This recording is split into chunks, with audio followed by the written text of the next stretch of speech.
हरिओम जी, थोड़ी फैक्ट के ऊपर और तथ्य के ऊपर बात करूंगा, तो ध्यान देकर सुनिएगा ताकि आपकी जो ये दुविधा है ये हल हो सके। बड़े सारे लोग ये कहते हैं कि हम बुद्ध जी को क्यों माने, उनका सम्मान क्यों करें, वेदों की उन्होंने निंदा की है, वेदों को उन्होंने जो है अपनाया नहीं बल्कि उनको ठुकराया है वेदों को, या फिर उन्होंने वेदों को जो है खारिज किया है, आदि आदि चीजें जो भी लोगों ने सुनी है वो लोग करते रहते हैं। परंतु पहले बात जानने वाली यह है कि बुद्ध ने वेदों में से ठुकराया क्या, या उन्होंने ऐसा क्या है जो जिसको रिजेक्ट कर दिया। ठीक है, सुनिएगा बात को। असतो मां सदगम्य तमसो मां ज्योतिर्गम्य, यह वेद वचन है जिसका अर्थ है मुझे असत्य से सत्य की तरफ ले चलो और मुझे जो अंधकार से प्रकाश की तरफ ले चलो।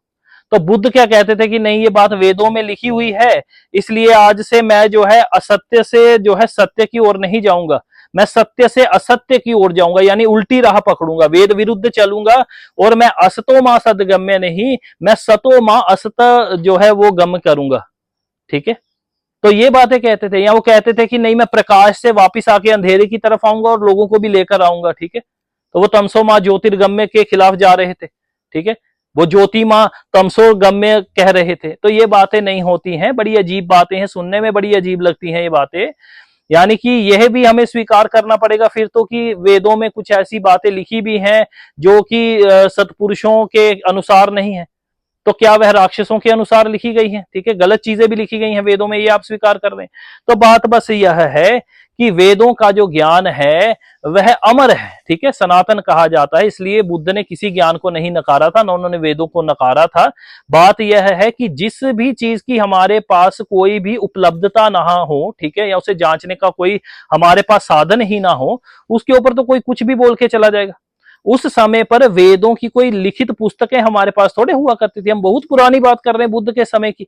ठीक है, तो उस समय वेदों का अनर्थ ब्राह्मण किया करते थे, और ये बात मैं नहीं कह रहा हूं, शंकराचार्य जी ने भी कही है कि वेदों का अनर्थ उस समय ब्राह्मण समाज किया करता था और उनके अर्थों का अनर्थ करके अपनी इच्छा पूर्ति किया करता था। ठीक है, मूक जानवरों तक जो है उनको मार दिया जाता था, कभी कर्म कांड के नाम पर, कभी किसी चीज के नाम पर। तो बुद्ध ने इस चीज का विरोध किया ना। बुद्ध एक स्वाभाविक दयामय व्यक्ति थे, अच्छे व्यक्ति थे। आप में से भी जो दयावान व्यक्ति होंगे, क्या वो उन पूजन पद्धतियों का समर्थन करते हैं जहां पर मासूम जीवों की हत्या कर दी जाती है? नहीं करते हैं ना। उसी प्रकार से बुद्ध भी थे। और यदि वेदों का सहारा लेकर गलत काम किए जाएंगे, वेद विरुद्ध कार्य किए जाएंगे, वेदों की मनमुखी व्याख्या की जाएगी और गलत कामों को सही सिद्ध करना पड़ेगा, तब अवश्य सत्पुरुष आते हैं और वो कहते हैं ऐसे वेदों को हम नहीं मानते। वो कोई भी ग्रंथ हो, आपके सामने भी यदि कोई ग्रंथ लेकर आ जाए और कहे भाई ये कोई अनिष्ट कार्य है और ये मैं करूंगा क्योंकि मेरे ग्रंथ में लिखा और तू भी करने दे मेरे को, तो आप करने देंगे क्या उसको? आप कहेंगे ना कि भाई मैं ऐसे ग्रंथों को नहीं मानता हूं।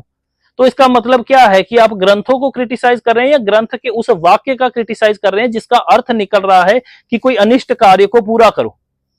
ठीक है, तो जो बुद्ध ने नकारा है ना, वो वेदों को नहीं नकारा है, उन्होंने वेदों के द्वारा किए गए उन अर्थों का असमर्थन प्रकट किया है जहां पर गलत कार्य किए जा रहे थे वेदों के द्वारा। और ये मैं नहीं कर रहा, शंकराचार्य जी का बयान है इस पे पूरा, यूट्यूब पर आप सुन सकते हैं।